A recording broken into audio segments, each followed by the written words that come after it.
आदाब, good evening, नमस्कार, सत श्री अकाल। तो कैसे हैं आप सभी? उम्मीद है आप सभी ठीक होंगे। चलिए शुरू करते हैं आज की कहानी। लेकिन कहानी शुरू करने से पहले अगर आप सभी नए हो तो चैनल को जरूर सब्सक्राइब कर देना और साथ हाई कमेंट में ये जरूर बताएं आपको वीडियो कैसी लगी। आईने के सामने की सतह जितनी साफ और चमकदार नजर आती है, उसके पीछे का हिस्सा उतना ही बदरंग, काला और खुरदरा होता है। Artificial intelligence startup mindful AI lab की कोफाउंडर और सीईओ सूचना सेठ की जिंदगी भी उसी आईने की तरह थी, आगे से चमकदार और पीछे भयावह कालिमा समेटे हुए। सूचना सेठ इस कदर तनाव, घृणा, जलन, सबक सिखाने और बदला लेने की भावना से भरी हुई थी कि अपने 4 साल के मासूम बेटे को अपने हाथों से कत्ल करते समय उसके हाथ नहीं कांपे। अपने बेटे के कत्ल की साजिश रचते हुए उसके भीतर की मां ने उसे एक बार भी नहीं झकझोरा। क्या एक उच्च दर्जे की पढ़ी लिखी औरत जो समाज को नेतृत्व देने की क्षमता रखती है, बदले की भावना में इतनी अंधी हो सकती है कि हत्या जैसा जघन्य कृत्य कर जाए, वह भी अपने ही बच्चे की हत्या? 39 साल की सूचना सेठ 6 जनवरी को गोवा के सोल बनियान ग्रांडे होटल में अपने 4 साल के बेटे के साथ आई थी। 8 जनवरी को जब उसने होटल से चेकआउट किया तब उसका बेटा उसके साथ नहीं था। होटल स्टाफ ने बेटे के बारे में पूछा तो सूचना सेठ ने कहा कि वह गोवा के फातोडा में एक रिश्तेदार के घर पर है। उसने रिसेप्शनिस्ट से कहा कि वह उसके बेंगलुरु जाने के लिए कोई टैक्सी बुक करवा दे। रिसेप्शनिस्ट ने कहा कि टैक्सी एक्सपेंसिव पड़ेगी, आप फ्लाइट लेकर चली जाइए, वह सस्ती होगी। मगर सूचना सेठ ने बाई रोड जाने पर ही जोर दिया तो उसके लिए एक कैब बुक करा दी गई। सूचना अपना सामान लेकर निकली। उधर हाउसकीपिंग स्टाफ जब उसका छोड़ा गया रूम साफ करने पहुंचा तो उसको वहां खून के धब्बे मिले।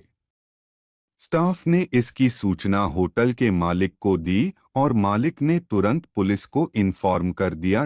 पुलिस ने तुरंत उस कैब ड्राइवर को फोन लगाया और कोंकणी भाषा में बात करते हुए उससे कहा कि जिस मैडम को वह लेकर जा रहा है उसको बताए बिना वह कैब को कर्नाटक के चित्रदुर्ग पुलिस स्टेशन ले जाए। ड्राइवर ने पुलिस के इंस्ट्रक्शन के अनुसार गाड़ी पुलिस स्टेशन पर लाकर खड़ी कर दी, जहां सूचना सेठ को पुलिस ने गिरफ्तार कर लिया। सूचना सेठ के सामान की तलाशी लेने पर उसके बच्चे की लाश पुलिस को उसके एक बैग में मिली। सूचना सेठ ने अपने बच्चे की हत्या क्यों की? इस सवाल के जवाब में जो कहानी निकल कर आई वह एक ऐसी औरत को सामने लाती है जो एक तरफ बहुत पढ़ी लिखी, मेहनती, सेल्फ मेड, नेतृत्व क्षमता से भरपूर, उद्योग जगत की अति महत्वाकांक्षी और समाज में अपनी हैसियत रखने वाली निर्भीक औरत है, तो वहीं दूसरी तरफ वह सामाजिक और पारिवारिक चक्रव्यूह में फंसी, टूटन, तनाव, गुस्से, अपमान, नफरत, झगड़े, कानूनी पछड़े में घिरी औरत, जिसके अंदर अपने पति से बदला लेने का लावा उबाल मार रहा था, जिसके चलते उसने अपने बेटे को मौत की नींद सुला दिया। हत्या की वजह जानने से पहले सूचना सेठ की शैक्षिक योग्यताओं पर एक नजर डालते हैं। सूचना सेठ एक एथिक एक्सपर्ट, नैतिकता विशेषज्ञ और डेटा वैज्ञानिक है, जिसके पास डेटा विज्ञान टीमों को सलाह देने और स्टार्टअप व उद्योग अनुसंधान प्रयोगशालाओं में मशीन लर्निंग समाधानों को स्केल करने का 12 वर्षों से अधिक का अनुभव है। वह एआई एथिक्स सूची में 100 प्रतिभाशाली महिलाओं में से एक है। वह डेटा एंड सोसाइटी में मोजिला फेलो, हार्वर्ड यूनिवर्सिटी के बर्कमैन क्लेन सेंटर में फेलो और रमन रिसर्च इंस्टीट्यूट में रिसर्च फेलो रही है, और उसके पास प्राकृतिक भाषा, नेचुरल लैंग्वेज प्रसंस्करण में पेटेंट भी है। ऐसी प्रतिभाशाली लड़की की शादी वर्ष 2010 में वेंकटरमन से हुई जो एक एआई डेवलपर है। शादी के बाद दोनों में वैसी ही नोकझोंक चलती रही जैसी आमतौर पर भारतीय घरों में होती है। शादी के 9 साल बाद वर्ष 2019 में सूचना ने एक बेटे को जन्म दिया।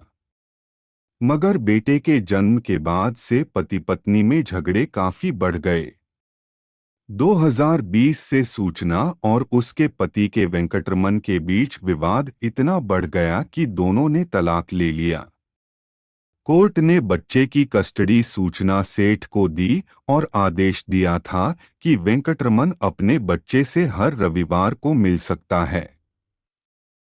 मगर सूचना अपने पति वेंकटरमन से इतनी नफरत करने लगी थी कि वह नहीं चाहती थी कि वह अपने बेटे से मिलने आए और उसकी नजरों के सामने पड़े। इस नफरत ने उसकी बुद्धि कुंद कर दी और वह एक ऐसे जघन्य अपराध की तरफ बढ़ गई जिसको सुनकर एकदम मुंह से यही निकलता है, यह कैसी माँ। न रहेगा बांस न बजेगी बांसुरी कहावत को चरितार्थ करते हुए सूचना सेठ ने बच्चे को ही खत्म करने का भयावह प्लान बना डाला। उसने अपने बेटे को गोवा घुमाने का प्रलोभन दिया। 4 वर्ष का मासूम बालक घूमने की बात सुनकर आह्लादित हो उठा। सूचना बेटे को साथ लेकर गोवा गई और वहां होटल के कमरे में उसका कत्ल करके लाश ठिकाने लगाने के उद्देश्य से बैग में भरकर टैक्सी से बेंगलुरु के लिए रवाना हो गई। यह तो होटल स्टाफ की तेजतर्रारी काम आ गई और सूचना को बीच राह में ही पुलिस ने लाश के साथ दबोच लिया।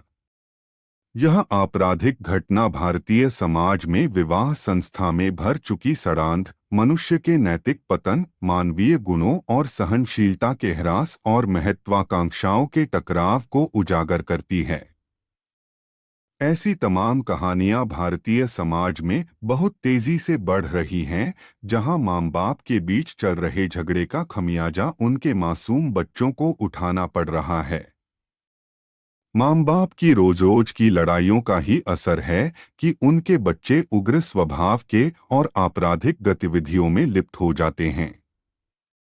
घर के सदस्यों के बीच तनाव बच्चों को शराब और ड्रग्स की तरफ धकेल रहा है।